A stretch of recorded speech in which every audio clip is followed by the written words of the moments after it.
Merci, merci Monsieur le Président de l'Université. Merci à tous ceux qui ont permis l'organisation de cet événement exceptionnel, vu la nature de nos deux débattants, deux polémistes d'aujourd'hui. C'est un événement exceptionnel parce que c'est la première fois que la chaire Edgar Morin Complexité est exportée à l'international. Et ça tombe à pic. C'est au Maroc. Le sujet du jour, c'est Islam et Occident. Quelle relation aujourd'hui? Donc, quelle plus belle ville que Marrakech pour aborder cette question cruciale pour le présent et l'avenir, avec deux des plus grands penseurs contemporains que je pense que je n'ai pas vraiment besoin de présenter ici, vu le public averti. On va peut-être attaquer directement avec un sujet d'actualité. Monsieur le Président de l'Université a rappelé les sujets brûlants du moment. Évidemment, il y a un mois à peu près, donc le 7 janvier, le journal satirique Charlie Hebdo a été attaqué. Le 11 janvier a suivi une marche républicaine qu'on n'a presque jamais vue dans l'histoire de France et dans l'histoire contemporaine aussi du monde occidental. La première question, elle est pour Monsieur Morin et elle est relative à cet événement. Un mois après, on voudrait vous demander, déjà en tant que citoyen français, Monsieur Touraine et Monsieur Morin, comment va la France aujourd'hui? Et peut-on, un mois après, commencer à évaluer ou mesurer l'impact de l'événement? Est-ce un tournant dans l'histoire? Qu'en pensez-vous, Monsieur Morin? Je pense que ce serait peut-être plutôt à Alain Touraine de répondre directement à cette question, parce que la température de la France, elle est variable. Nous avons vu quand même une journée de grande émotion et de grande participation de Français à la suite de cet attentat et de cet assassinat.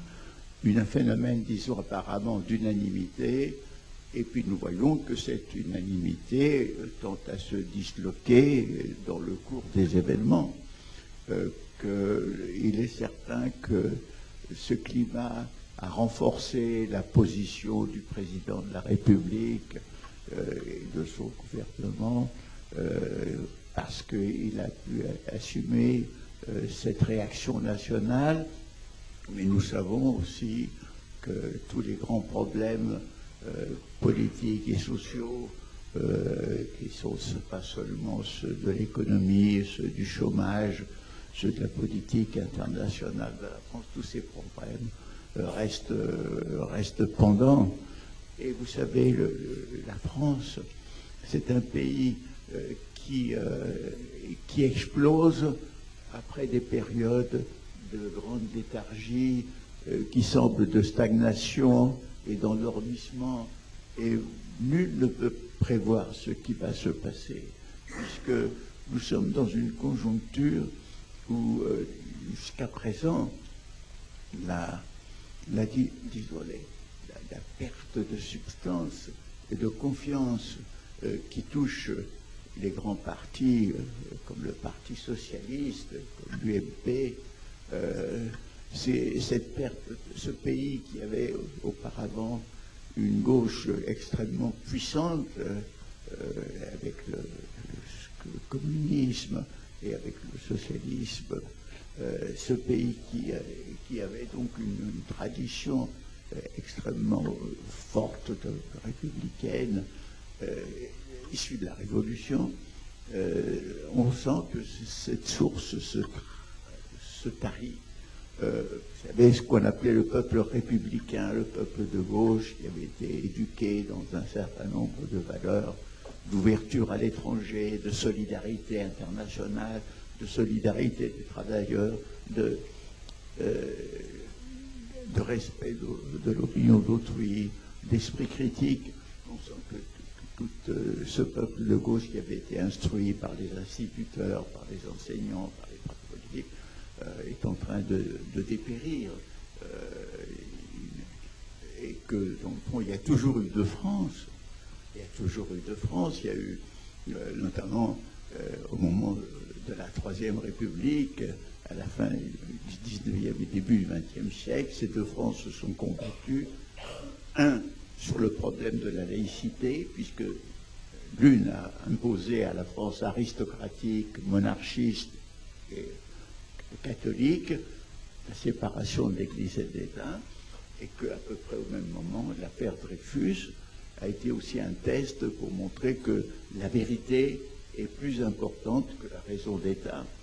Et si vous voulez, la France républicaine, cette France-là, a eu dans le fond toujours le dessus sur la deuxième France, qui n'est jamais morte, qui était xénophobe, qui était raciste, qui à l'époque était antisémite, qui aujourd'hui est anti-islamique, et que cette deuxième France a eu sa revanche à Vichy, a eu sa décadence avec la collaboration, mais elle n'est pas morte. Et aujourd'hui, on sent qu'elle reprend de l'importance, c'est-à-dire une France de la fermeture, de la peur de l'étranger, de la peur de l'immigré, de la peur du monde, de la peur de l'Europe, de la peur de la mondialisation. Que cette France, avec les progrès du Front National qui sont jusqu'à présent implacables, qui sont comme une marche en avant que rien ne peut arrêter. Donc, comment va la France? On ne peut pas mettre un thermomètre parce que sa température varie selon les moments. Mais je pense que, au-delà de tout pessimisme et de tout optimisme, la France est emportée dans une crise qui n'est pas seulement la crise de l'Occident, qui n'est pas seulement la crise économique, qui est une crise de civilisation, une crise de société, une crise très profonde qui touche toute l'humanité, mais de façon différente. Et de quelle façon la France peut réagir à cette crise? Nous ne le savons pas encore. Soyons inquiets, soyons vigilants et ayons un peu d'espérance. Merci, Monsieur Alain Touraine. Je vous repose la même question. Je voudrais votre avis sur la marche républicaine aussi qui a eu lieu le 11 janvier. Vous avez passé votre vie, votre carrière à étudier les mouvements sociaux. Est-ce un mouvement social d'ampleur, la marche républicaine? Et pareil, un diagnostic de la France un mois après les attentats. Je vous remercie. C'est sûr que ça marche, là. Pas évident. Sinon, vous m'entendez? Parfait. D'abord, je veux vous remercier, puisque nous sommes ici au Maroc, et vous venez de nous suggérer de commencer en parlant de la France. Alors, je trouve ça d'une grande élégance et d'une grande générosité intellectuelle, et je vais m'efforcer de le faire, c'est-à-dire de prendre la distance nécessaire, étant historien un peu de formation en tant que sociologue, de prendre une certaine distance à l'égard d'événements qui ont été, comme cela a été dit, quasiment uniques, très impressionnants et nourris par une intention et une émotion intense. Alors, d'abord, les faits. Le 11, il y a eu le 7, il y a eu le 9, il y a eu encore des morts, en particulier les Juifs. Ce qui est tout à fait étonnant, et qui a été remarqué, c'est que les assassinats des journalistes, des dessinateurs de Charlie Hebdo et d'autres personnes ayant eu lieu le matin, dès l'après-midi, sans qu'il y ait le moindre mot d'ordre, le moindre appel envoyé par un parti, un journal, un groupe, les autorités, des gens ont commencé à sortir de chez eux avec une bougie ou une lampe électrique pour aller là où ils habitaient, sur la place centrale, ou une place centrale. À Paris, les gens ont été place de la République, mais à Toulouse, à Lyon, les gens sont sortis spontanément, avec un sentiment d'émotion, en ne disant pas grand-chose, certainement pas de mots d'ordre, et, chose tout à fait notable, à ce moment-là, et d'ailleurs le 11, le dimanche à la marche, il n'y avait pas de climat, il n'y avait pas de cri, il n'y avait pas d'utilisation de la situation dans un sens anti-musulman, anti-étranger, anti-religieux, pas du tout. Pas du tout. Et le dimanche, ce qui m'a frappé, je préciserai ce que je peux savoir, ce qu'on peut savoir sur qui était là, qui n'était pas là. Je dirais que ce qui m'a frappé, moi, le plus, c'est une sorte de... un sentiment auquel Edgar Morin a fait référence tout de suite. Il y avait une joie de dire « nous aussi, nous croyons à quelque chose ». Ce pays, en effet, qui était en stagnation émotionnelle, si je peux dire, en manque d'engagement et d'émotion, ce pays a dit la liberté, et d'abord la liberté la plus concrète, la liberté de penser, d'écrire, de se réunir, mais aussi la liberté avec ses excès, avec ses adaptations à des situations particulières, mais avec son bien et son mal, comme dans toute grande croyance ou orientation. C'est à ça qu'on croit, parce qu'on croit que c'est ça qui commande le reste. S'il n'y a pas ça, tout perd sa saveur. On est dans un monde de dépendance, de non-sincérité, et il y avait, je le répète, de manière complètement non agressive, ce sentiment, nous avons un contenu culturel central commun. Je me permets de revenir en arrière un instant pour évoquer aussi un moment qui avait été un moment de forte tension émotionnelle, qui était la fameuse commission Stasi, qui a, comme vous le savez, abouti, mais c'était prévu, à l'interdiction des signes spectaculaires d'appartenance religieuse. Il y avait déjà une interdiction de signes d'appartenance politique, et cela depuis l'année 1935, depuis la guerre d'Éthiopie faite par l'Italie mussolinienne, et où il y a eu des bagarres au quartier latin.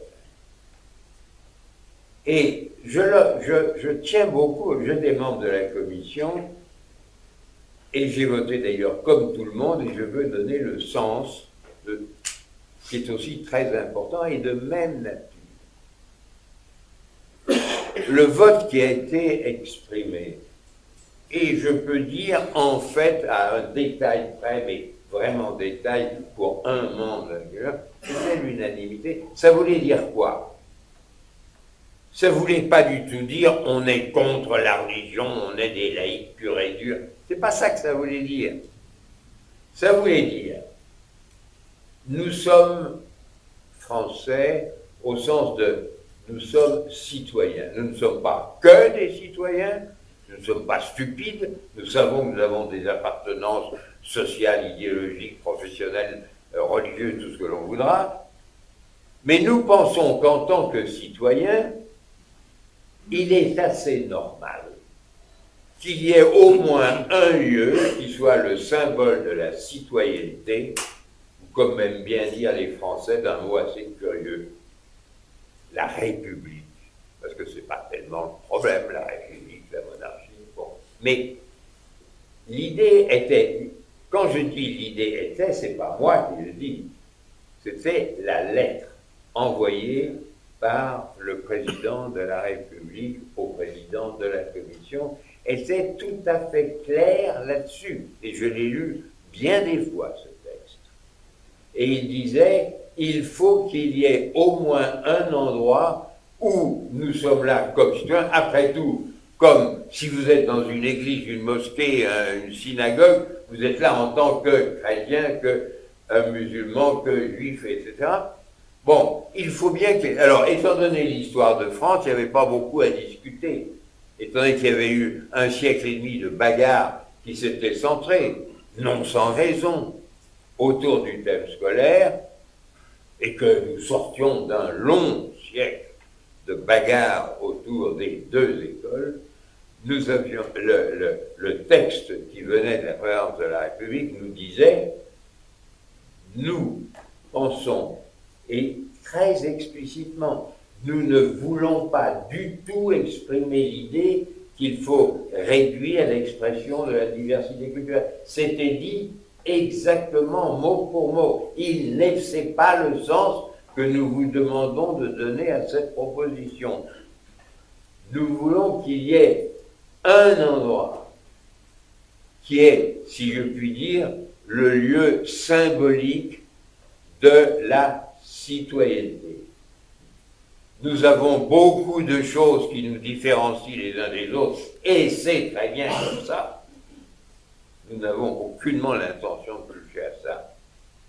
Mais nous voudrions quand même nous rappeler de temps en temps, et dans un endroit en particulier fondamental, l'école, que nous avons en commun d'être des citoyens d'un pays dont la Constitution a comme préambule la Déclaration des droits de l'homme et du citoyen de 1789.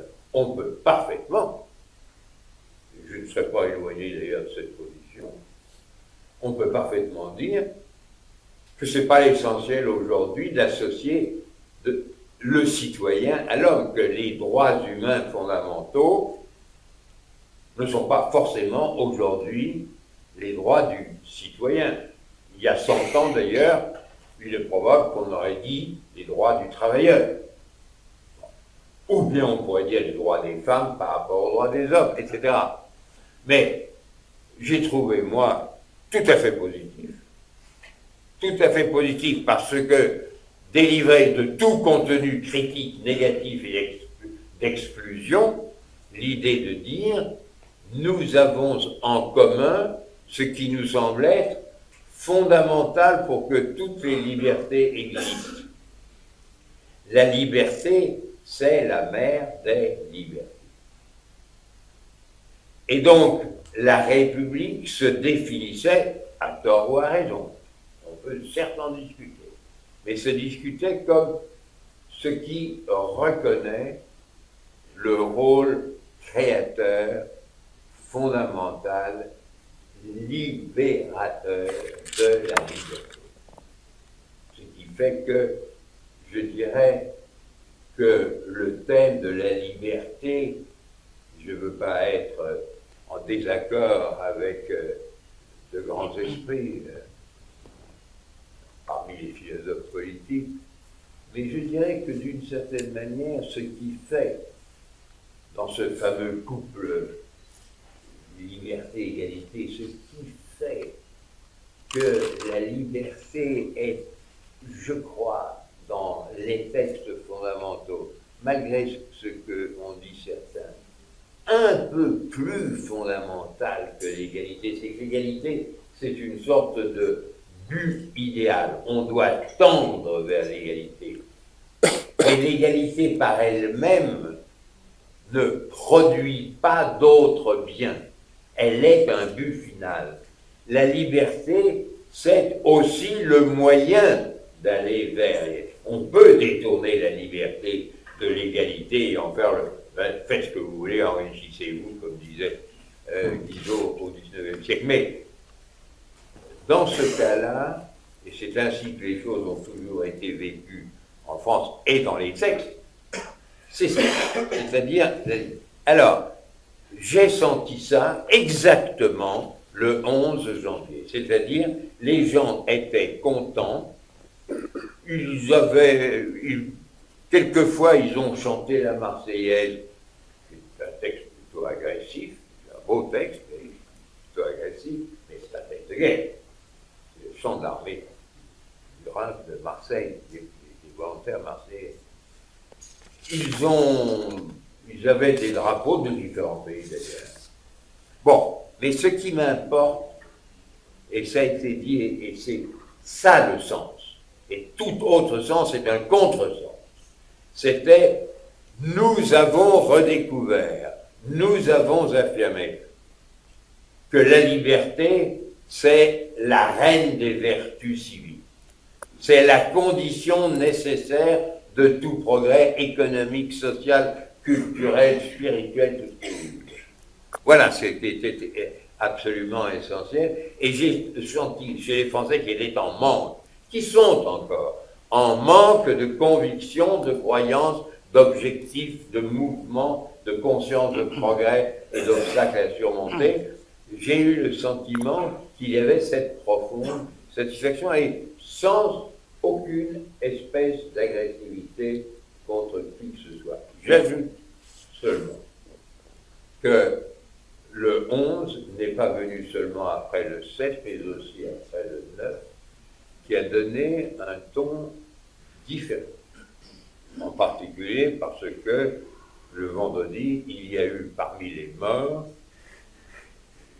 choisis, les morts assassinés, les victimes, il y a eu 4 juifs.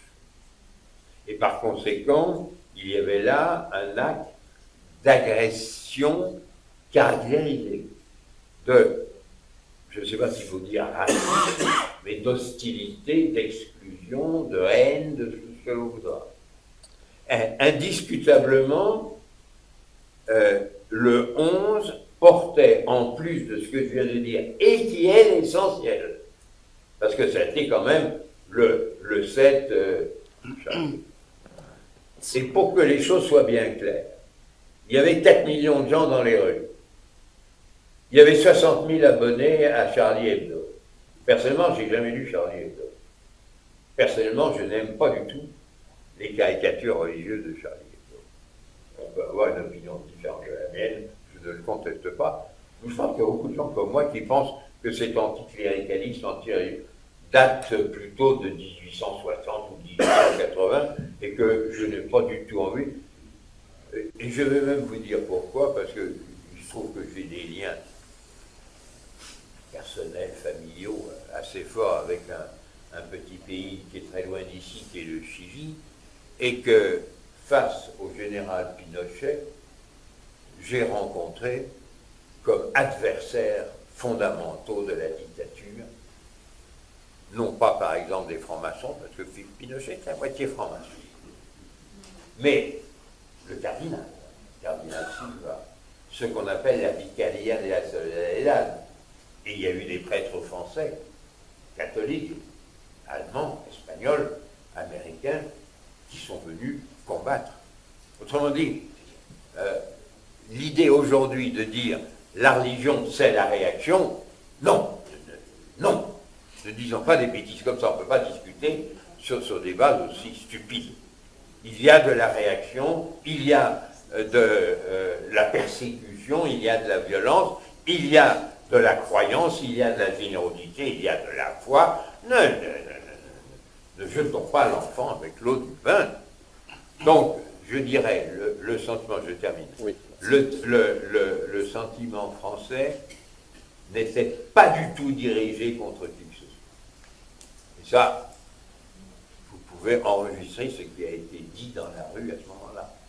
Et non. Vous savez bien qu'il y avait des chefs d'État, des représentants d'État, de différentes religions, de différentes croyances, etc. Je dis, il y a eu cette chose qui est, à mon avis, hors de doute, qui doit être défendue par tout le monde et pour tout le monde, qui est qu'il faut, pour surmonter les difficultés, les inégalités, les obstacles, les traditions, tout ce que l'on voudra, il faut qu'il y ait de la foi en la liberté, en l'égalité et en ce que hier soir j'appelais en même temps la dignité. Et j'ai senti cette conviction, si le mot n'était pas usé, je dirais, parce que c'est quand même le meilleur mot, humaniste, pour défendre ce qu'il y a d'humain dans l'humain. Et il y a des tas de choses qui ne sont pas humaines. Merci, M. Touraine. Alors, vous avez parlé de la journée du 11 janvier, qui avait cette atmosphère un peu particulière, où les haines n'ont peut-être pas ressurgi à ce moment-là parce que l'émotion était forte. On va revenir un petit peu sur le sujet du jour, qui est Islam et Occident, quelle relation aujourd'hui? On a choisi d'aborder la question des attentats en France du mois dernier, parce qu'indéniablement, qu'on le veuille ou pas, au-delà du 11 janvier, ça a exacerbé les tensions. La France aujourd'hui a changé de visage depuis les premières immigrations. La France a vocation à être un pays multiculturel, multiethnique, une vocation qu'elle revendique par ailleurs. Je voudrais, M. Morin, vous faire réagir par rapport à cette nouvelle France, cette France mosaïque. Je voudrais vous rappeler une citation du roi Hassan II, qui avait très clairement et d'une façon très surprenante, lors d'une interview accordée à une journaliste française, décourager la France d'assimiler, le mot est particulier, d'assimiler la communauté marocaine, donc par extension la communauté aussi musulmane, en France. À la surprise générale, Hassan II a dit ne rêvez pas. Ce n'est pas possible. L'assimilation telle que vous le concevez dans votre identité républicaine n'est pas possible avec une communauté comme celle de la communauté des musulmans. Quel regard portez-vous sur cette nouvelle France mosaïque, sur les perspectives de réussite ou d'échec? Là, en l'occurrence, on parle d'islam, donc de la communauté musulmane. Qu'est-ce que vous en pensez, M. Morin? Oui, tout d'abord, il faut considérer que la France est multiculturelle, je dirais, par son histoire et par sa nature. Ça veut dire quoi? Ça veut dire que la France s'est constituée au cours de siècles par l'intégration de peuples extrêmement différents par leur culture et par leur langue. À l'origine, les Alsaciens, les Bretons, les Auvergnats, les Flamands sont des peuples ayant leur langue, leur culture très différente, et aussi bien par des mariages royaux que par des annexions. Finalement, au cours des siècles, ces peuples se sont provincialisés. La langue française est devenue la langue dominante et la langue locale, originale, est restée une langue de famille, de contact personnel. Donc la France, avant même les immigrés, est multiculturelle. Et on peut même dire que quand la France conquiert Nice et la Savoie, intègre Nice, ce sont aussi des régions étrangères qui rentrent. Mais ce qui s'est passé, c'est qu'à partir du XXe siècle, et aussi pour des raisons démographiques, parce que la population française a décru la première et très rapidement par rapport aux populations voisines d'Espagne, d'Italie, du Portugal, la France est devenue un pays d'immigration. Et les immigrés espagnols, portugais, italiens, puis après polonais, etc., sont venus. Et ce qui est intéressant, c'est que la France a établi des lois pour intégrer ces immigrés, c'est-à-dire une naturalisation facilitée pour ceux dont les enfants naissaient en France. Le processus était souvent très dur, parce que même les Italiens ont été très mal reçus à Marseille quand ils sont arrivés. Rentre chez toi, c'est à l'étranger. Les mineurs du Nord, c'était des Polonais, sales Polacs.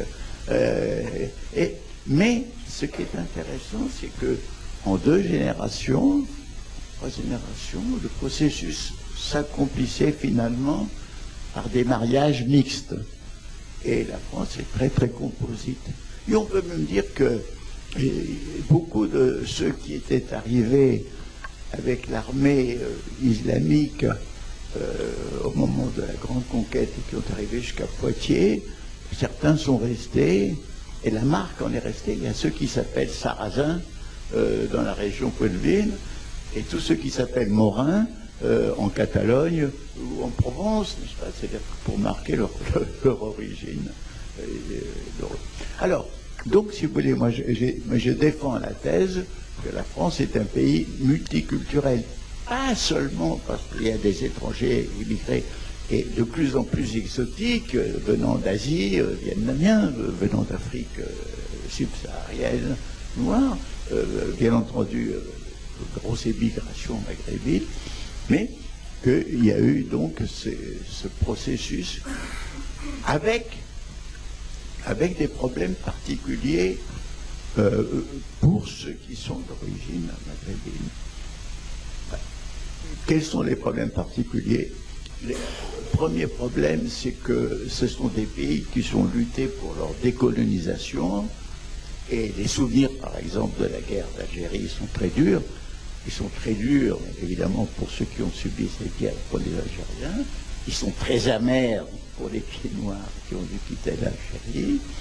Et il faut dire que, dans le contexte international, le fait que, et c'est très symbolique, que le fait que la Palestine, pays arabe, musulman et chrétien d'ailleurs, enfin que la Palestine ait un traitement de défaveur, le fameux 2 poids 2 mesures dont on parle beaucoup, mais qui est vrai en politique internationale, c'est-à-dire la façon dont la Palestine est maltraitée par rapport à Israël, ou en général les Occidentaux sont bien traités par rapport aux Arabes, que tout ceci entretient un sentiment quand même d'humiliation, sentiment d'humiliation aggravé quand vous avez des jeunes, bien que français depuis 2 ou 3 générations, mais ghettoisés, et le mot a été finalement employé par Valls, dans des situations quasi d'apartheid,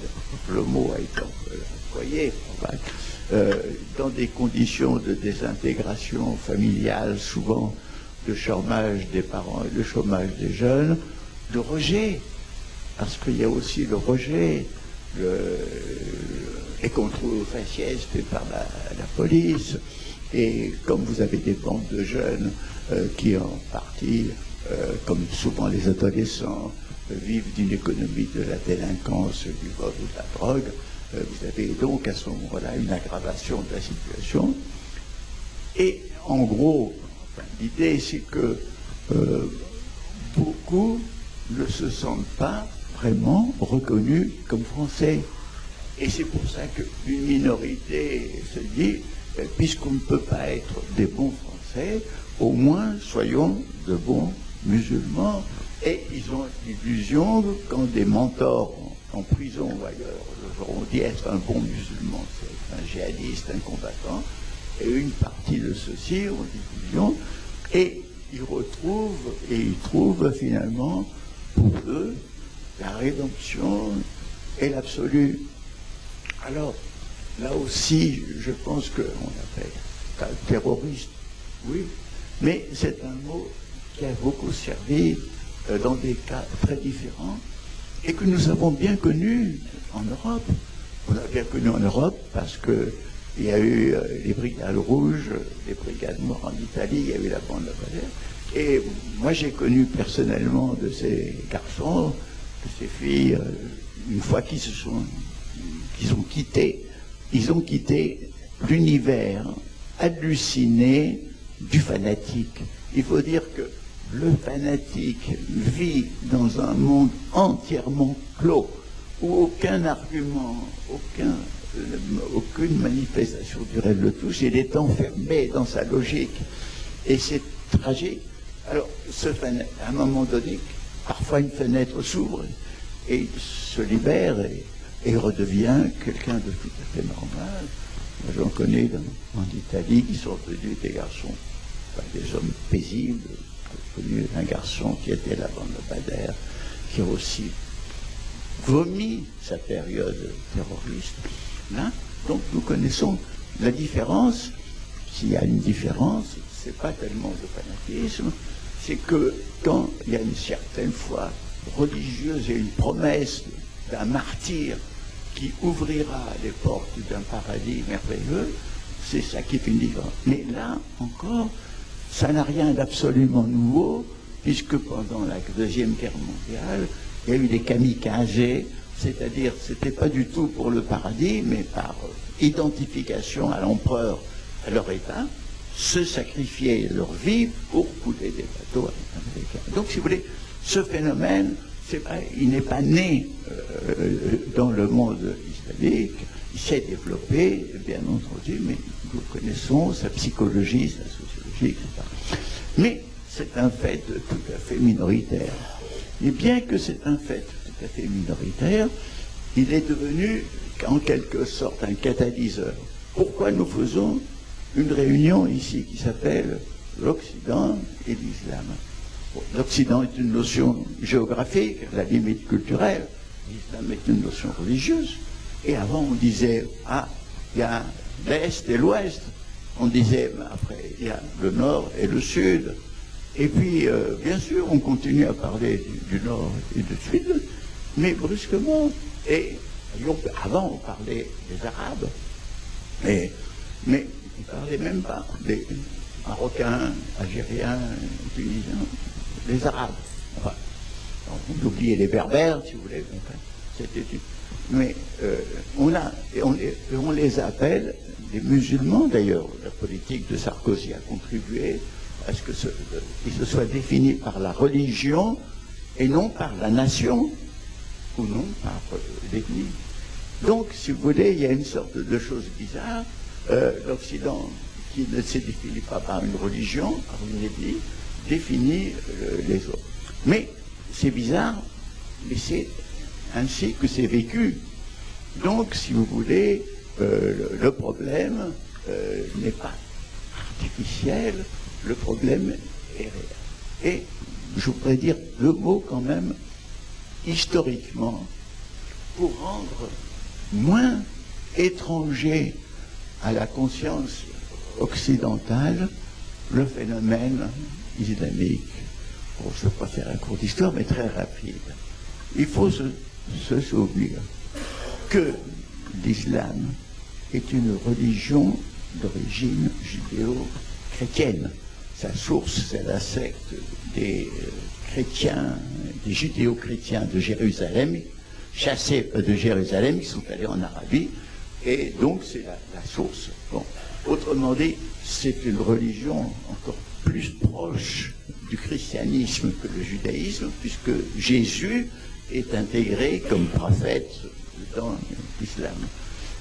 Mais la chose qui la rend étrangère, c'est que cette religion qui ressemble tellement au christianisme, au judaïsme, et au judaïsme aussi par tous les interdits alimentaires, elle est pour l'occidental étrangère parce qu'elle est écrite dans une langue qu'on n'arrive pas à lire et dans un langage qu'on tout le monde ne comprend pas.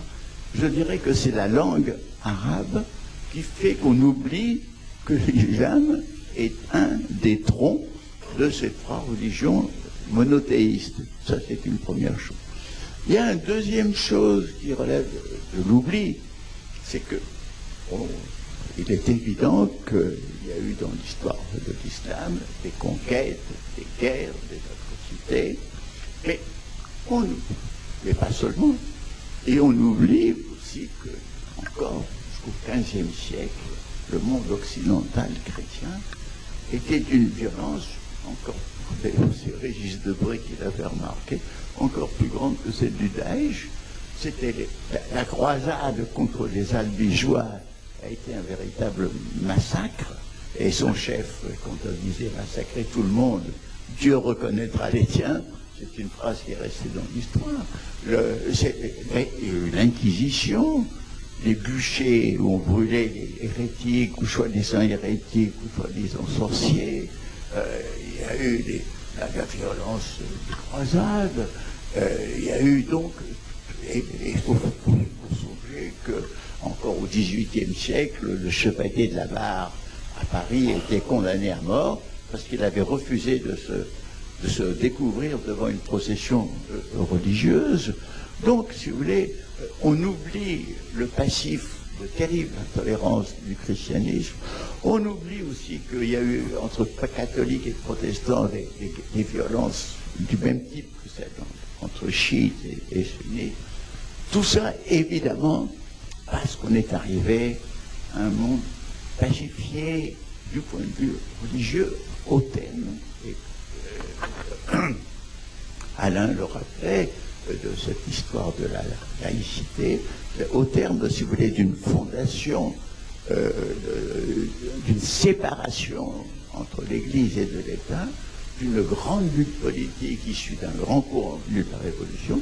Et ce qui s'est passé, c'est que privé du pouvoir temporel, l'Église, le christianisme, le catholicisme ont beaucoup évolué.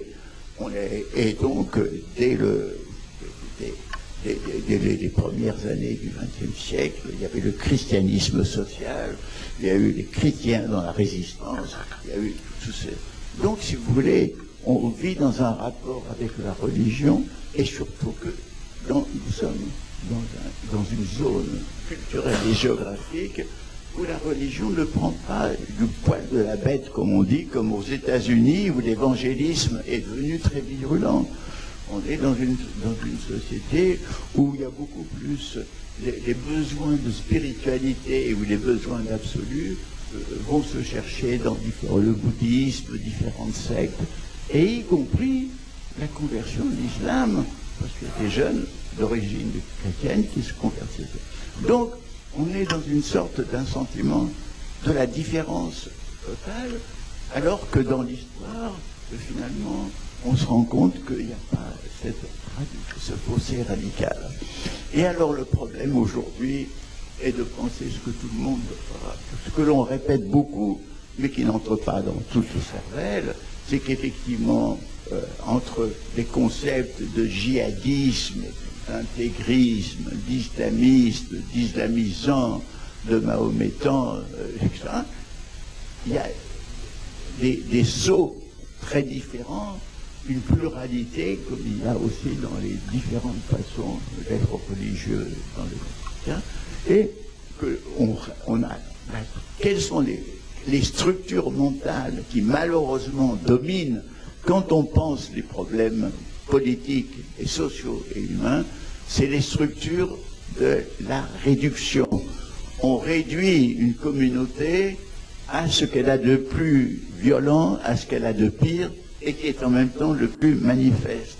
Et dans ce travail, et là aussi Alain vient de le dire, on est dans une époque régressive en Europe, parce que dans cette époque régressive, où on a perdu le futur, l'espérance du futur, où le présent est angoissé, pas seulement pour des raisons économiques, mais pour des raisons humaines profondes, on pourra se réfugier dans le passé qui est recroquevillons-nous sur notre identité, et avec une fausse identité française, puisqu'on oublie que la France est d'abord multiculturelle. On oublie que la France, c'est d'ailleurs, comme l'a montré la Révolution, et comme l'ont dit les penseurs français qui s'opposaient aux penseurs allemands sur la question de l'Alsace-Lorraine, parce que les Allemands disaient les Alsaciens sont allemands puisqu'ils parlent un langage germanique et qu'ils mangent de la choucroute, et les Français disaient non, parce qu'ils veulent être français. La France, l'idée de la France, de ce que Alain appelle la citoyenneté, est liée à l'idée d'un esprit et d'une volonté. C'est parce qu'on veut être français qu'on est et qu'on devient français, et non pas parce qu'on a le sang avec tel ou tel gène et tel chromosome. Et c'est ça, je crois, qui était quelque chose. Donc, si vous voulez, actuellement, on doit résister à d'énormes confusions, à d'énormes réductions, à l'oubli total du passé, à l'idéalisation de l'Occident, en oubliant tout ce que il a été un impérialiste. Et alors, dans le fond, c'est un problème de reculturation dont nous avons besoin. Nous avons besoin, nous, ici, et nous avons besoin, nous, ici, je me situe en France, et nous avons besoin partout. Partout, on a besoin de savoir ce que c'est que l'histoire, Et regardez, je termine sur un dernier mot quand même qui est important. Le christianisme se fonde sur des textes postérieurs de 80 à 100 ans à l'existence de Jésus. Et c'est les évangiles qui en plus ont été sélectionnés par des conciles religieux et qui a chassé certains évangiles et gardé les 4 évangiles que nous connaissons. Bon. Mais l'islam est d'abord, le Coran est de tradition orale pendant quelques dizaines d'années avant qu'il soit mis par écrit. Bien sûr, il y a donc une différence entre l'original et la traduction écrite, comme il y a une différence entre l'original de la vie de Jésus. Et ceci est un objet de réflexion, et je dirais même de réflexion historique, et j'ajouterai anthropologique. Je termine sur ce mot. Anthropologique, pourquoi? Et d'ailleurs, on l'a senti en France à l'éducation nationale, parce que depuis longtemps, il y a un rapport, notamment de Régis Debray, qui dit qu'il faut enseigner le fait religieux à l'école laïque. Et on n'en parlait plus, et maintenant on en parle. Justement. Pourquoi? Parce qu'il faut prendre conscience que dans toutes les sociétés humaines, depuis la préhistoire et même Néandertal, où on enterre les cadavres avec leur nourriture et leurs armes, jusqu'aux sociétés les plus techniques et les plus évoluées, comme les États-Unis, et jusqu'aux sociétés qui ont voulu supprimer la religion pendant 70 ans, comme l'Union soviétique, et où la religion est ressortie plus forte que jamais. Il faut comprendre que la religion correspond à des réalités anthropologiques, humaines, profondes. On peut les partager, ces convictions, non? Mais il faut se rendre compte de cette réalité. Il faut se rendre compte que plus l'homme est fort techniquement, avec la bombe atomique, avec les instruments, les robots et tout ça, avec les missiles, plus il est faible devant la souffrance, devant le malheur, devant le chagrin et devant la mort. Et c'est ça l'humain. L'humain a besoin de croire en quelque chose. Et ça, c'est une chose qu'il faut savoir, qu'il faut l'entretenir. Et si vous ne le comprenez pas, vous allez avoir les foi les plus absurdes qui vont se développer. Donc il nous faut à la fois respecter les religions, respecter le besoin religieux, mais être capable de la considérer historiquement, sociologiquement, anthropologiquement. Et alors, on peut à ce moment-là être croyant ou non croyant. Voilà ce que je veux dire. Merci. Merci, M. Morin. On va passer une dernière réaction de M. Touraine, et puis ensuite on va vous donner la parole, parce que le but c'est aussi d'interagir avec la salle. Vous êtes nombreux aujourd'hui, je suis sûr que vous avez beaucoup de questions. On va se tourner vers M. Touraine pour une dernière intervention avant de vous mettre à contribution. Vous vouliez faire référence à l'histoire, M. Touraine, par rapport au sujet de ce débat-là. On sait que les civilisations ont eu des cycles. Celle de l'Occident en ce moment, qui vous arrive de critiquer pour son individualisme, est dominante aujourd'hui. On a prédit que le XXe siècle ne serait pas celui des religions. Nous avons connu les religions terrestres au XXe siècle, comme elle rappelait Monsieur Morin, qui ont abouti à un échec. On a pensé à un moment que le monde serait désenchanté, mais il semble que c'est tout l'inverse qui est en train de se passer. Donc avec les références historiques que vous vouliez utiliser, est-ce que vous pouvez nous prédire, hein, mais imaginez la route que pourront prendre les sociétés. Est-ce qu'on tend vers un enchantement des sociétés, y compris sur le plan religieux, voire fanatique, quand il s'agit de religieux? Voilà. Je vous en prie. Il y a 1000 choses à dire, mais à votre question, je réponds d'abord non. On ne va pas vers un réenchantement. Sûrement pas. Vers quoi va-t-on? Quel est notre problème, si on peut essayer de définir, non pas un problème de l'islam, de la chrétienté, de l'Est, de l'Ouest, du Nord, du Sud, mais le problème de l'humanité. nous avons, c'est bien évident, une conception du sacré qui s'est transformée avec notre propre capacité d'agir.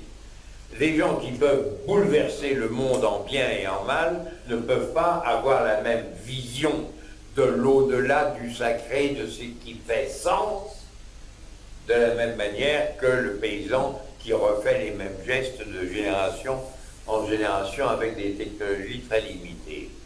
Donc, nous montons, et dans ce sens-là, le mot contesté, mais commode, de spiritualité, qui avait été employé, dit-on, par Malraux, est un mot qui est bon. C'est-à-dire, nous avons une conception de ce qui est sacré en nous, qui est de plus en plus spirituel et de moins en moins défini en termes biologiques, ethniques, raciaux, etc. Ou même techniques et intellectuels. Bon. Le problème que nous vivons, c'est premièrement que tout le monde n'est pas entraîné vers cette créativité. C'est pas vrai que tout le monde a un prix Nobel, que tout le monde est un grand mathématicien, ou un grand philosophe, ou un grand ingénieur, ou un grand médecin, que sais-je. C'est pas vrai. Bon, nous échouons, et en particulier dans le monde d'aujourd'hui, je dirais la grande réalité, c'est que la mondialisation signifie que même dans les pays les plus riches, la moitié de la population est en jeu. Donc, aujourd'hui, nous avons un affaiblissement de notre moteur de recherche, si je puis m'exprimer ainsi, qui tient au fait que les enjeux, les possibilités, les risques sont tellement considérables que en Europe, en France, en Angleterre, en Allemagne, la moitié de la population est en jeu. C'est vrai aussi dans toutes les parties du monde, avec la différence que généralement, c'est pas la moitié, c'est plutôt les 3/4 ou les 9/10. Bon, mais premièrement, si vous voulez, c'est comme l'éducation. L'éducation crée de l'inégalité, parce que les gens très éduqués ont des moyens d'action que n'ont pas les autres, etc. Alors, le problème est que les formes, si je puis dire, plus matérielles, plus proches de sens, c'est-à-dire la nation, la tribu, la famille, d'un côté, disons dans le territorial, si on veut parler ainsi, et de l'autre côté, dans les dieux locaux, dans la religion, dans la zone religieuse, souvent liée à une langue sacrée, etc.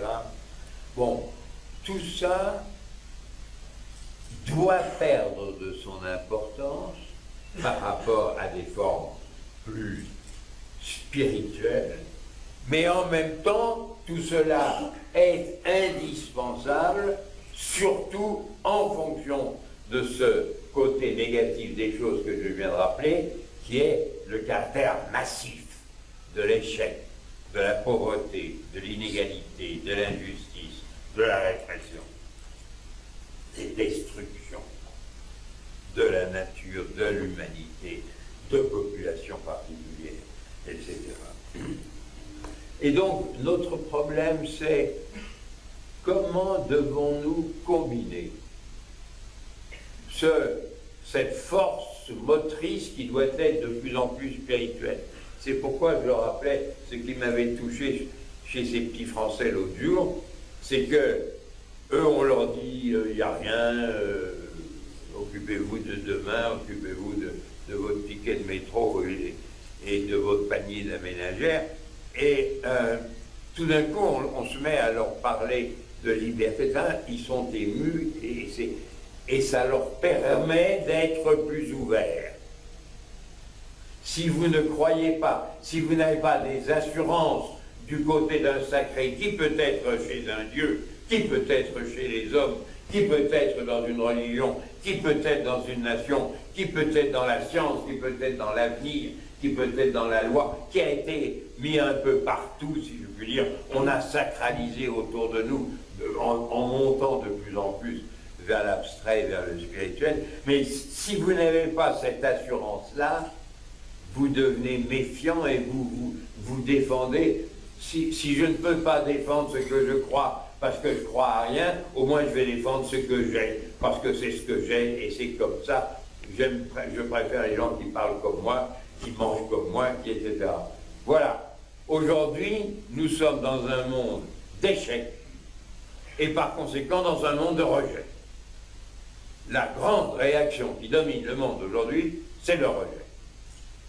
Moi, ce qui me frappe quand je regarde le monde arabo-musulman et le monde européen, ce sont des mondes qui ont en commun de rejeter un autre monde et de l'accuser de tous les maux.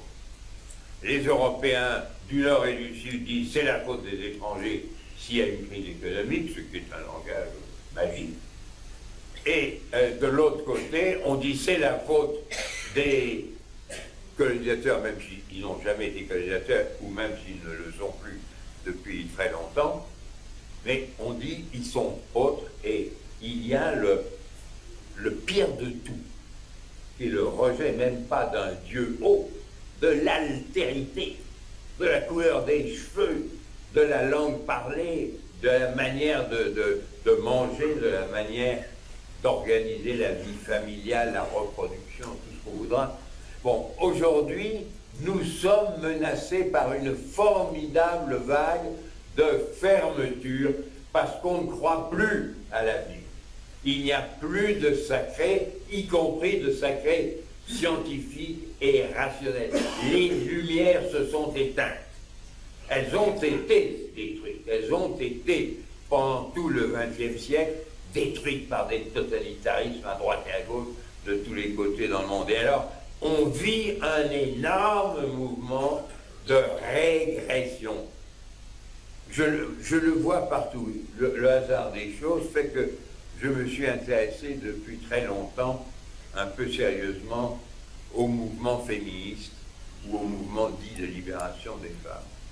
Mais où que vous alliez, avec quelques exceptions que je peux citer, je dirais le recul par rapport à il y a 50 ans est formidable. Mais sur l'écologie aussi, on détruit la nature, on détruit les conditions de survie. Nous acceptons la guerre, la violence, la misère. Nous sommes dans un monde où les inégalités augmentent en même temps que les ressources. À la fin du siècle dernier, on se disait, avec les technologies, les machines qu'on a, on va travailler 3 heures par semaine et ça ira très bien, on aura une abondance de biens. Mais c'est pas vrai du tout. Bon. Il y a aujourd'hui, nous sommes dans un monde qui n'est plus, comme il y a 50 ans, le monde de l'après-reconstruction des grandes catastrophes du XXe siècle. Nous sommes dans un monde de peur, de haine, d'isolement et de destruction. Voilà le monde où on est. Et contre quoi, comment peut-on lutter contre ce monde-là? D'abord, et c'est ça qu'il faut probablement dire, il faut croire à quelque chose. Moi, je dirais presque, ayez des croyances religieuses dans certaines parties du monde, ayez des croyances nationales, ayez des croyances dans la science et dans la technique, ayez des croyances spirituelles, appelons-les humanistes, ce qui est plutôt mon cas, mais je dirais, il faut qu'il y ait un au-delà de l'être même qui est fait de privation, de domination, d'échec.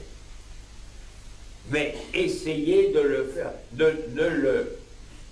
essayez de ne pas le perdre de 2 manières qui sont celles que nous utilisons. Aujourd'hui, au lieu d'avoir une croyance en quelque chose, on a une croyance contre quelqu'un, la haine de l'autre. Voilà le premier danger. Et le deuxième danger, c'est d'aller vers un au-delà tellement lointain que l'ici-bas est entièrement réduit à l'intérêt, à la violence, à la perte de sens. à la manipulation, si vous voulez, au non-sens, tout simplement. Donc à la violence. Voilà. Alors, nous devons aujourd'hui,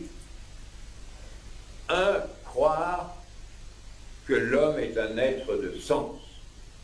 Il a besoin de donner du sens, une interprétation, comme nous disons, nous qui aimons la notion d'herméneutique, il faut donner du sens, il faut interpréter. Bon. Si une chose n'est qu'une chose, si elle n'a pas de sens par rapport à nous et par rapport à notre propre destin, ça ne nous intéresse pas beaucoup.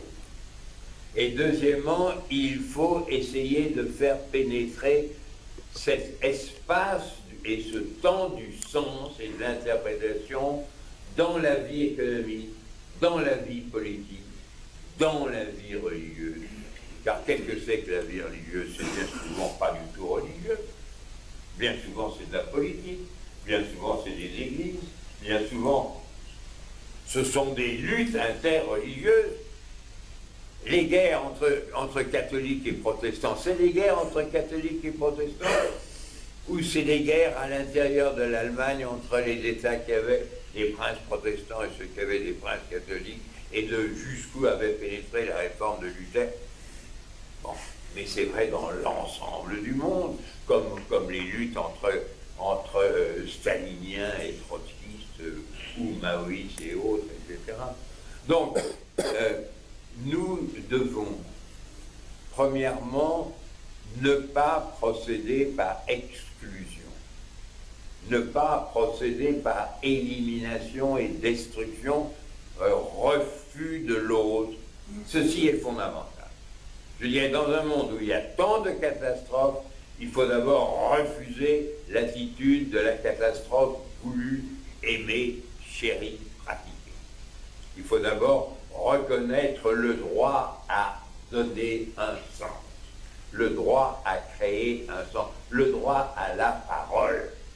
Et c'est ça que les Français disaient, avec raison, le 11 janvier. Et que bien d'autres disent dans bien des endroits dans le monde, dans toute la Chine et à Hong Kong et ailleurs. Bon. Deuxièmement, nous devons, au lieu d'identifier ce sens à des institutions particulières, et le péché français, c'est de croire trop à l'État, de croire trop à la rupture. Les Français sont persuadés que si on coupe tout, y compris les textes, ça va mieux après. C'est qu'il faut. C'est qu'il faut parce qu'après d'avoir coupé les textes, on a la grande terreur qui en coupe encore beaucoup plus, et puis Napoléon qui en tue encore beaucoup plus. Bon. Donc, il y a des gens qui croient aux églises. Les Français ont adoré leur église catholique et les protestants les ont rejetés à cause de ça, etc. Bon, et je ne vais pas vous rappeler, oser vous rappeler que dans le monde musulman nous sommes, les grandes victimes, c'est des musulmans, victimes de musulmans. Donc des guerres entre, je ne dirais pas église, parce que le terme ne serait pas tout à fait exact, mais disons des interprétations politico-sociales d'un sens qui était à l'origine religieux ou dès l'origine politico-religieux, n'entrons pas dans le débat. C'est la raison pour laquelle il faut refuser absolument de penser en termes de l'un ou l'autre, l'Occident ou l'Orient, le Nord ou le Sud, l'islam ou la chrétienté. Personne ne parle plus de ça. C'était mon ami Jean Delumeau, qui était un très bon historien, qui avait opposé le christianisme religion à la chrétienté, type de société qui se dit chrétienne, mais pour des raisons qui souvent, le plus souvent, n'ont pas grand chose. Bon, l'islam, il n'y a qu'un mot, ce qui est évidemment une complication tout à fait essentielle et considérable, et il faut certainement spiritualiser toute religion. Je dirais même, c'est un thème qui prend de la force, mais qui n'en a pas encore assez. J'en parlais souvent dans cette commission même que j'évoquais avec des gens qui étaient des musulmans et des spécialistes de l'islam, qui ont spiritualisé l'islam, spiritualisé la connaissance, la théologie, la philosophie, la pensée. Vous fêtez Averroès aujourd'hui, c'est une bonne coïncidence. Bon, voilà. Alors, ce que nous devons faire, parce qu'il faut faire et pas seulement dire quand on parle de ces choses-là, c'est refuser de se définir par des différences, des oppositions, des frontières, des haines. Refuser de se dire « moi je ne suis pas ça ». Moi, j'ai tel type de sens, tel type d'interprétation de mon expérience de vie et de l'expérience de vie collective. Avoir, aujourd'hui, nous sommes en manque de sens. C'est tout à fait clair, partout dans le monde, parce que le monde est fait de gens déracinés, appauvris, dominés, exécutés, massacrés, détruits d'une manière ou d'une autre dans l'esprit et dans le corps. Il faut donc, je dirais, une autre, j'ai dit, c'est pas suffisant de dire qu'il faut être contre la haine, mais quelque chose qui est absolument essentiel, élémentaire, c'est le respect. Il faut avoir le sentiment qu'il y a quelque chose de commun, pas quelque chose de différent et d'intéressant, qu'il y a quelque chose de commun. Ce que je respecte en l'autre, c'est exactement ce que je respecte en moi-même, à savoir que nous avons une appartenance universalisante, une pensée, nous avons le langage qui est par définition universalisant. Voilà, si vous voulez, dépasser les nations, dépasser les religions, dépasser les territoires, sans les annuler, en cherchant le sens. Chercher et trouver le sens de l'autre en soi-même et de soi-même en l'autre, c'est cela sans quoi rien n'est possible. Ce n'est pas uniquement une question de répartir l'argent du pétrole ou de répartir les armes ou que sais-je. Il s'agit de se reconnaître comme appartenant à une espèce qui est unique et qui est porteuse, créatrice et destructrice de sens. Merci. Merci, Monsieur Touraine. Alors, on a un petit peu de retard, mais on va essayer de se rattraper sur l'interaction avec la salle. Alors, je vous en prie, on vous laisse la parole. Vous aurez la chance de pouvoir poser vos questions à messieurs Morin et Touraine. Une seule condition, s'il vous plaît, restons dans le sujet. Nous l'avons évoqué, mais je voudrais qu'on recentre encore plus un petit peu le débat sur la question qu'on se pose aujourd'hui, donc Islam-Occident, quelle relation je sais pas, je m'adresse à l'organisation, est-ce qu'on fait plusieurs questions ou plutôt une à la fois? Plusieurs. D'accord, donc on va noter, disons, 5 questions à la suite. Je vous en prie pour ceux qui veulent s'exprimer. Monsieur.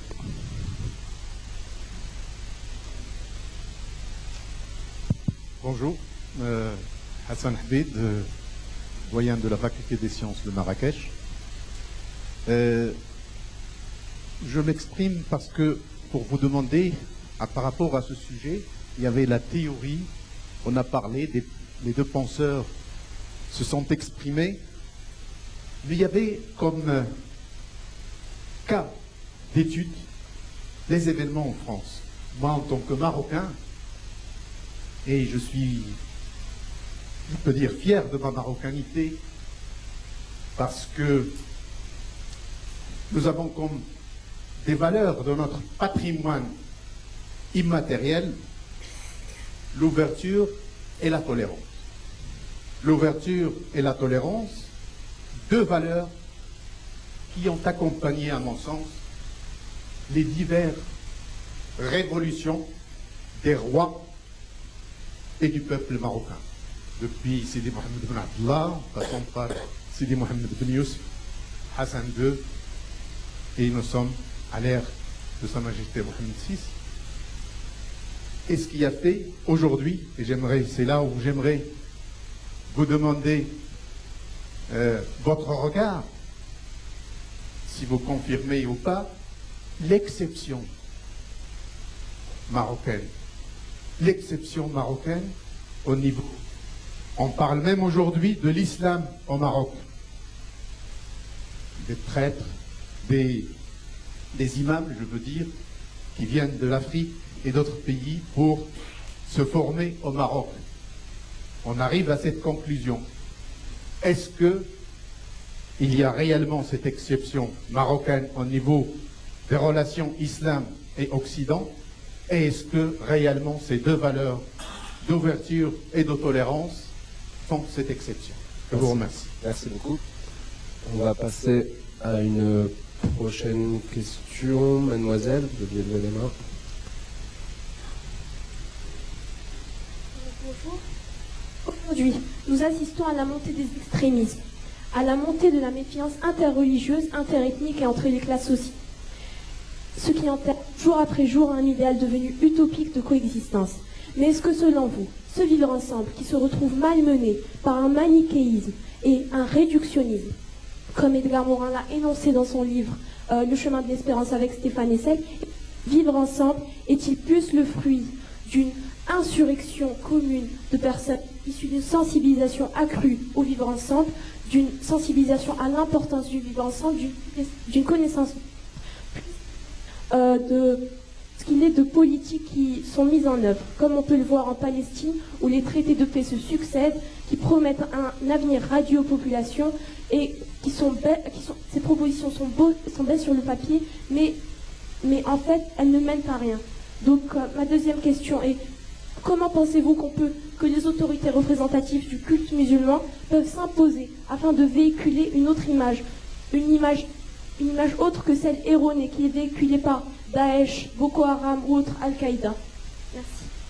Merci.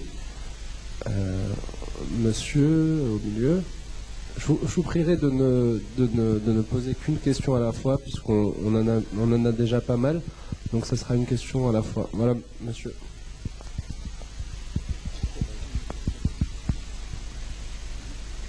Mesdames et messieurs, bonjour. Saïd Yousfi, étudiant à la faculté des lettres et des sciences humaines de Marrakech. Ma question va solliciter l'amabilité et la générosité de monsieur Edgar Morin, qui a parlé tout à l'heure de l'existence de France, qui ont toujours existé à travers l'histoire. J'aimerais m'interroger avec vous sur l'existence d'une troisième France, cette France qui serait prise entre deux feux, entre cette première France au début antisémite, xénophobe, raciste et plus récemment islamophobe, et cette deuxième France qui, se voulant tolérante et ouverte au dialogue, et sur l'autre, justement cette troisième France qui serait née de cet autre et qui se trouve aujourd'hui dos au mur, toujours contrainte à se prononcer sur des actes et à se justifier de problèmes et à répandre d'actes dont elle se sentirait davantage la victime que l'instigatrice ou l'auteur. Merci beaucoup. Merci. Madame, et puis monsieur tout au fond. Bonjour, je voudrais juste poser une question. Évidemment, on parle beaucoup des adultes et nous aurons à essayer de résoudre nos problèmes comme nous pouvons.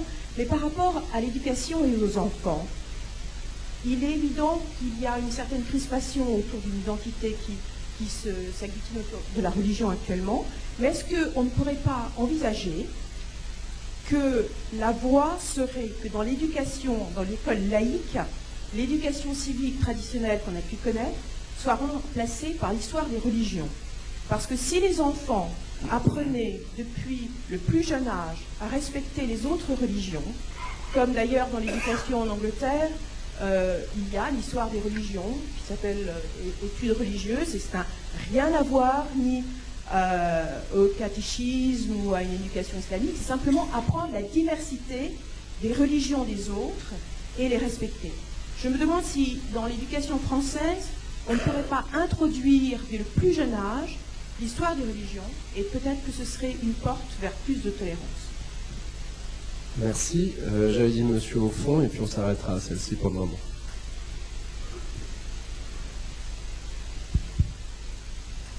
Mesdames et messieurs, je tiens d'abord à remercier M. Edgar Morin et M. Alain Touraine pour leur générosité et ce partage en fait fructueux. Mon intervention portera justement sur le problème de communauté musulmane en Europe. À mon sens, peut-être j'ai tort, vous pourrez peut-être me corriger par la suite, c'est qu'on essaie d'assimiler à tout prix ces communautés, et elles se sentent, au lieu qu'ils soient intégrés, en fait, mises dans un certain groupe d'assimilation totale, et certaines de leurs pratiques religieuses sont mises en péril, ce qui, à mon sens, peut-être conduira à certains extrémismes, parce qu'on entend aujourd'hui dans les médias plusieurs fois l'islam européen, l'islam de France, l'islam de l'Allemagne, l'islam de tel et tel pays, alors que l'islam n'est qu'une religion unique et partout dans le monde, c'est une seule et unique religion. Donc, ma question portera justement sur le moyen, en quelque sorte efficace et efficient, qui pourrait assurer un vivre ensemble, comme l'appellerait Mafizoli, entre ces communautés, et éviter justement ce genre de choc qui induisent justement certains massacres qu'on voit tous les jours. Merci à vous. Merci à vous. Merci. Alors, on va donc procéder par ordre dans lesquels les questions ont été posées. On a parlé, il me semble, de la première question de l'exception marocaine. Encore une fois, on pourra faire référence à l'histoire. Je ne sais pas, messieurs, qui veut se lancer dans la réponse sur l'exception marocaine et le lien avec l'Occident. On rappelle simplement que l'histoire est très riche dans ce sens-là. La position géographique du Maroc, évidemment, a énormément contribué à tisser un lien ambigu à travers l'histoire avec l'Occident, tantôt apaisé et fructueux, tantôt conflictuel et problématique. Messieurs, l'exception marocaine.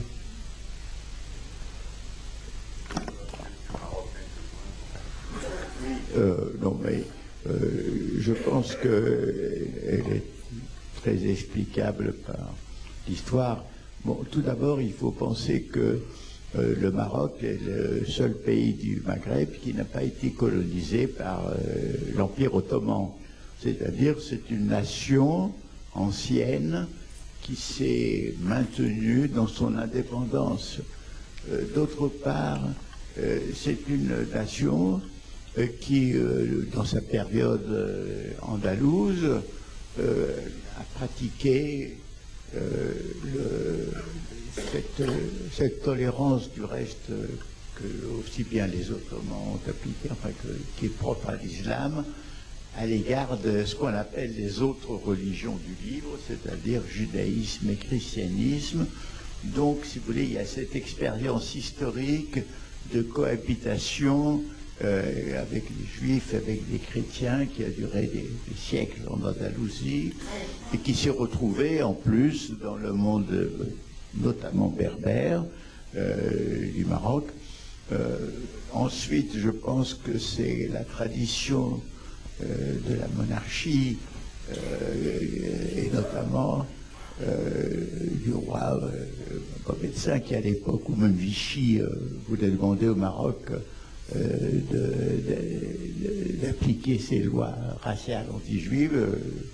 Le roi a refusé. On peut penser que la monarchie joue un rôle très important dans la tolérance et que, avec les processus de démocratisation, la reconnaissance constitutionnelle de la réalité multiculturelle du Maroc est quelque chose de très important. Alors c'est vrai que c'est une exception qui peut se comprendre par l'histoire et qui, à mon avis, devrait se développer et devenir exemplaire pour d'autres pays. Merci, Monsieur Morin. La deuxième question, vous évoquez, mademoiselle, la méfiance d'aujourd'hui, l'incapacité de vivre ensemble à s'imposer logiquement à nos sociétés. Vous avez aussi parlé de la représentation du culte musulman. Monsieur Touraine, c'est une vraie interrogation sur ces représentations communautaires dans un pays tel que la France. D'abord, est-ce utile?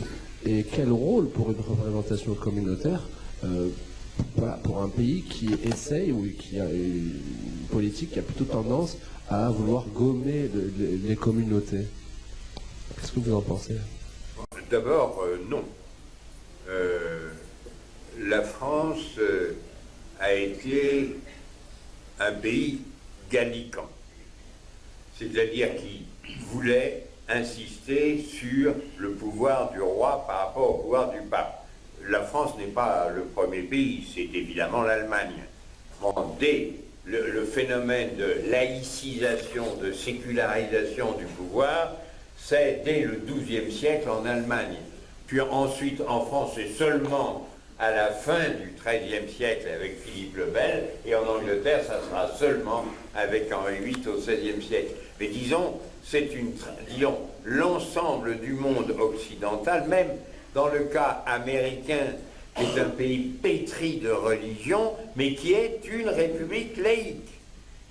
Difficile à comprendre que le président, jure serment à la Constitution, qui est donc un texte laïque, mais sur une Bible. Il est vrai, fermé. Enfin, tout ça est très compliqué. Alors, je veux dire ceci. Et d'une manière générale, pour gagner du temps, je ne crois pas que le respect de la différence soit suffisant pour écarter les haines et les massacres. Je dirais même que la différence sans l'unité, sans l'universalité, présente à mes yeux des dangers considérables. Et je dirais que on ne peut, par exemple, prenons un aspect que moi je trouve caricatural, mais si je fais de l'histoire des religions, alors l'histoire des religions, on va me parler de la Bible, des évangiles, du Coran. Toute société, toute parole, tout problème qui n'ont pratiquement, dans le sens de l'expérience vécue, pas grand-chose à voir avec les problèmes des jeunes et des vieux d'aujourd'hui. Donc là, c'est plutôt la distance et par conséquent la différence et la conquête qui vont... Car enfin, les religions, soyons sérieux quand même, les religions ont été définies avant tout par des conquêtes.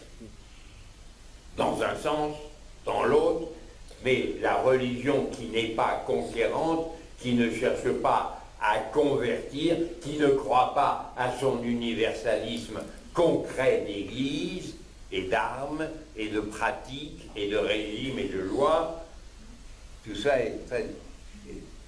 Il s'agit de séparer le spirituel du temporel, non pas d'effacer le spirituel, non pas d'oublier le temporel, mais il s'agit de maintenir des distances, des séparations et des hiérarchies. Le sens doit avoir priorité sur l'expérience qui a priorité sur le besoin. Bon. Il faut assumer que ce qui a le plus de sens est priorité. De ce point de vue-là, je pense que ce qu'on peut faire de plus utile, c'est de faire en sorte que ce qu'on appelle les religions deviennent davantage religieuses. Parce qu'elles ne le sont pas tellement.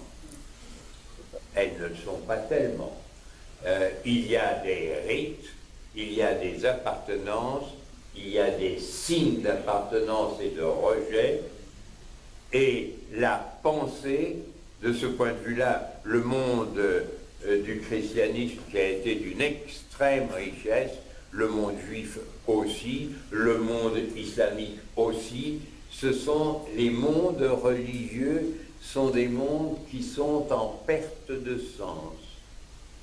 Je me rappelle dans ma jeunesse ce qu'était la théologie catholique dans un pays comme la France. Il y avait de très grands esprits. 50 ans plus tard, c'est pas évident. Et je ne souhaite pas un retour de la théologie chrétienne. Je souhaite qu'on cherche un sens, mais j'aimerais beaucoup qu'on puisse prendre appui sur la formidable histoire de la pensée. D'ailleurs, c'est pas mal aujourd'hui, même dans les cours de philosophie, on commence à vous parler de Saint-Augustin, ce qu'on ne faisait absolument pas.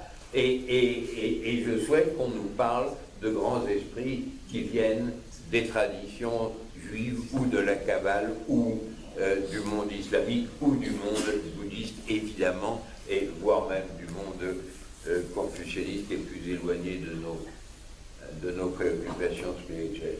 Alors,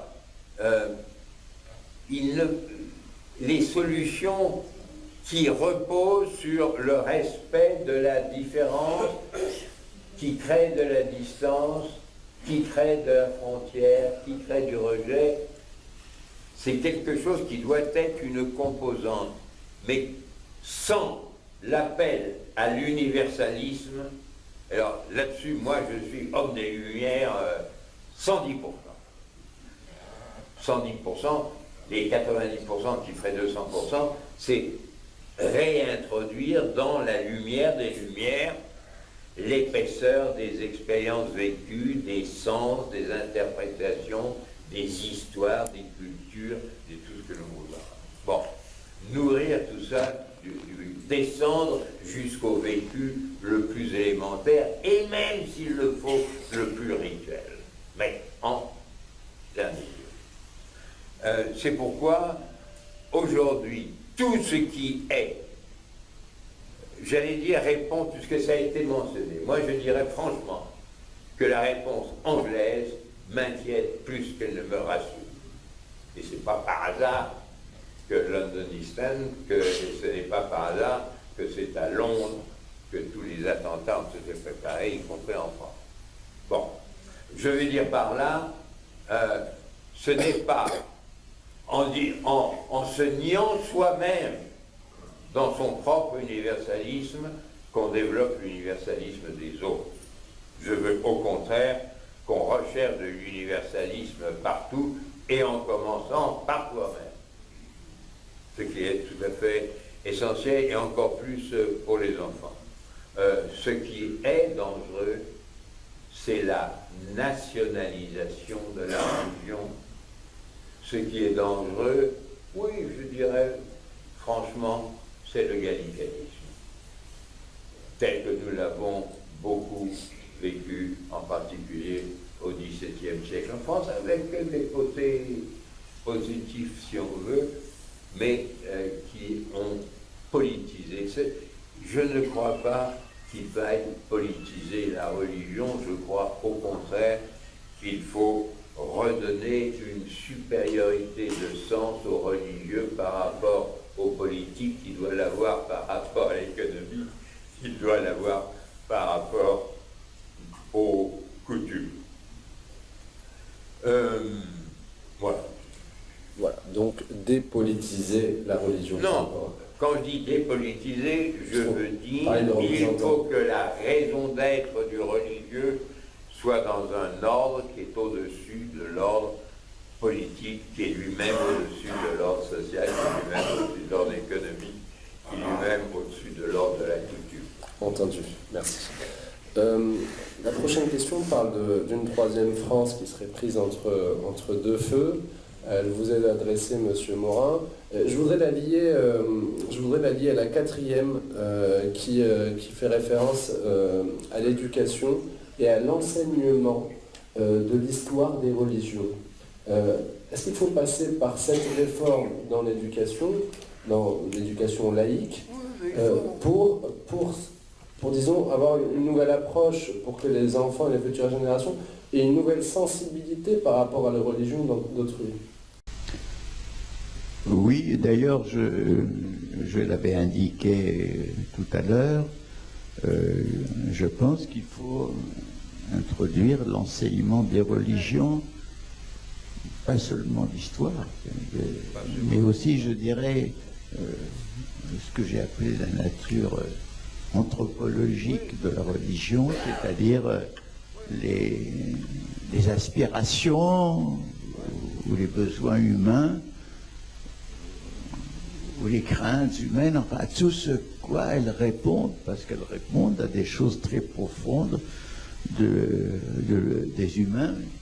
La preuve est que les religions se trouvent dans toutes les sociétés, et que, y compris, comme je l'ai dit, dans les plus évoluées techniquement, scientifiquement, rationnellement. Donc je pense que c'est très important. Et en plus, ça donne peut-être aussi une réflexion sur ce qu'elles ont, le relativisme par rapport à aux révélations, parce que chacune a une révélation absolue, mais qu'elles sont différentes des autres. Alors, et en même temps, on réfléchit sur ce qu'elles ont de commun.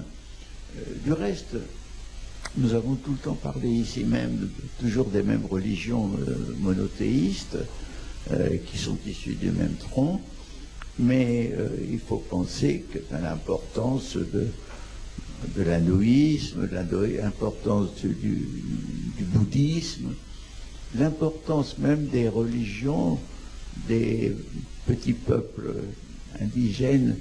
J'étais invité par le Dalai Lama il y a quelques années, qui a voulu faire un grand rassemblement de toutes les religions. Et on n'avait pas seulement des religions que nous connaissons, les grandes religions qui existent dans le monde, il y avait aussi des chamans mexicains, des chamans sibériens, il y avait des représentants de ces croyances, etc. C'est-à-dire la présence du surnaturel, l'importance du mythe, parce que si nous parlons des religions, nous parlons aussi des mythes, nous parlons de la réalité dite naturelle et de ce qu'il y a derrière le monde visible, du monde invisible. Je pense que c'est une chose très importante à enseigner, mais ça nécessite une formation des formateurs. Il faut justement qu'ils apprennent à considérer la religion sous tous ses angles. Moi, j'ai été très frappé par un livre de Mohamed Harkoun qui examinait le problème de l'islam aussi bien sur le plan critique, historique et anthropologique. Et je pense qu'il faut avoir tous ces aspects-là pour bien enseigner la religion et faire comprendre aux enfants l'importance humaine qu'elle a. Merci Monsieur Morin. Je pense qu'on va terminer sur la dernière question, qui est celle, il me semble, de plusieurs islams. J'ai entendu là, on est encore sur la scène européenne. On retrouve des éclatements, des cellules différentes. Donc là, le monsieur parlait d'islam. Moi, je voudrais à travers cette question, je voudrais qu'on aborde un thème qui semble crucial et qui est en plein dans la thématique d'aujourd'hui, sur lequel on ne s'est pas vraiment expliqué, et sur lequel je pense que tous les deux messieurs, vous seriez contre. Je parle de la théorie du choc des civilisations, qui est évidemment très largement répandue et qui donne du grain à moudre à certains, surtout en ce moment. Je voudrais votre avis, Monsieur Touraine. Se dirige-t-on vers ce cataclysme qu'a prévu Samuel Huntington ou il se trompe complètement? J'ai beaucoup de peine à prendre au sérieux cette thèse qui est une vieille thèse. Quand j'étais jeune, c'était Toynbee. Et même le père Braudel avait une certaine sympathie pour Toynbee, et puis Huntington est venu reprendre ça. Alors, c'est pas très compliqué. Vous définissez une culture essentiellement par une religion, c'est-à-dire par définition par quelque chose de total. Alors, vous posez sur la table des petits pains, il y a un petit pain chrétien, un petit pain juif, un petit pain bouddhiste, un petit pain, etc. C'est presque encore pire que si vous mettez les Anglais, les Français, les Allemands, etc., ou les Algériens, les Tunisiens, les Marocains, etc. Bon, et les Chinois, les Japonais, les Coréens. Bon. Alors, quand vous définissez globalement une société et une civilisation, vous arrivez à les définir essentiellement par leurs différences et leurs oppositions, et par la réalité qui est leur guerre incessante et leur conquête incessante. Les cultures, au sens vraiment quasiment bioculturel du mot, tel qu'il nous est arrivé, ça repose sur le rejet. Une culture, c'est on ne se marie pas avec l'étranger, c'est la chose de base, avec le village d'à côté ou avec les gens d'une autre religion. Bon, c'est la guerre. Il y a dans toute définition en termes absolus d'une société humaine, une affirmation de guerre. Et c'est la raison pour laquelle nous avons autonomisé la société, l'économie, la politique, les expressions scientifiques et techniques, etc., de cette affirmation globale. Donc se revenir à une définition globale, c'est un acte de guerre. Il n'y a pas d'autre solution que de se casser la gueule. Alors que l'immense majorité des êtres humains n'a pas cette vision globale.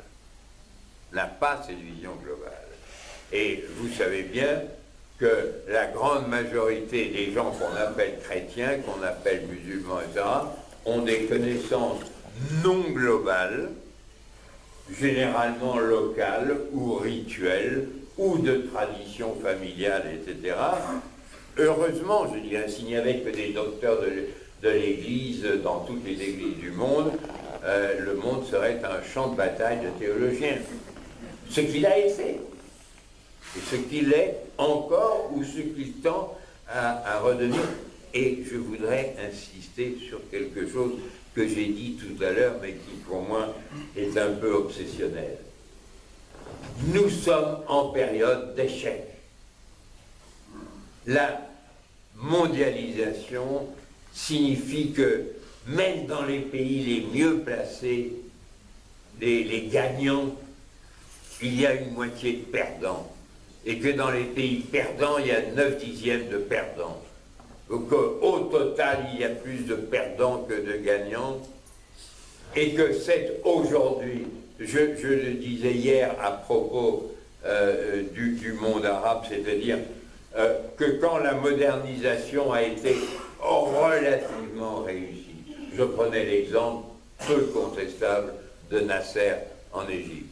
À ce moment-là, vous n'avez pas, tandis que quand vous avez l'écroulement des régimes bassistes en Irak, en Syrie et d'autres régimes de d'autres types, etc., et en Europe, quand vous avez toute une partie de la population européenne qui se trouve qui était intégrée nationalement, qui ne l'est pas tellement européennement, continentalement, qui ne l'est pas du tout au niveau mondial, à ce moment-là, vous avez une montée des conduites d'échec. Nous vivons dans une formidable vague des conduites d'échec, de dire c'est la faute à toi, c'est la faute à l'autre. Et c'est l'appel à l'identité et à la fermeture sur la communauté qui est auto-créatrice de guerre. Car si je me définis que par ce que je ne suis pas ou ce que l'autre n'est pas, la seule solution raisonnable, rationnelle, c'est quand même de se tuer. Bon, il faut donc absolument qu'il y ait quelque chose en commun qui est, je dirais, le succès de l'idée, le succès de la technique, le succès de l'économie, le succès de l'éducation, de la science, de la pensée, de la connaissance, de la reconnaissance, de la communication, etc. Bon, c'est là, il faut, si vous voulez qu'on échappe à la guerre, il faut qu'on insiste sur ce que nous avons en commun et non pas sur ce que nous avons d'opposé ou de spécifique et d'individuel au sens spécifique, au sens communautaire. Autrefois, on avait un vieux sociologue, la fin du XIXe siècle, a opposé l'idée de communauté à l'idée de société. Lui, d'ailleurs, il préférait plutôt la communauté, et s'il avait vécu un peu plus longtemps, il est probable qu'il aurait trouvé du goût dans certaines idées néo-communautaires allemandes.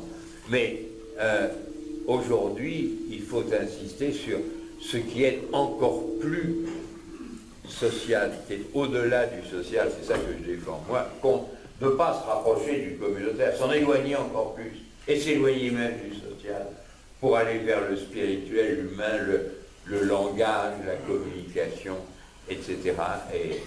Et la volonté d'incorporer la diversité, d'incorporer dans l'universel la différence. Vivons ensemble avec nos différences, mais ça suppose un ensemble qui n'est pas simplement la chaise d'à côté.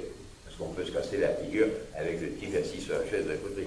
Il s'agit au contraire de faire en sorte qu'on replace les différences à l'intérieur, comme dans la science, la diversité des phénomènes à l'intérieur de l'unité de la théorie. Merci. Merci infiniment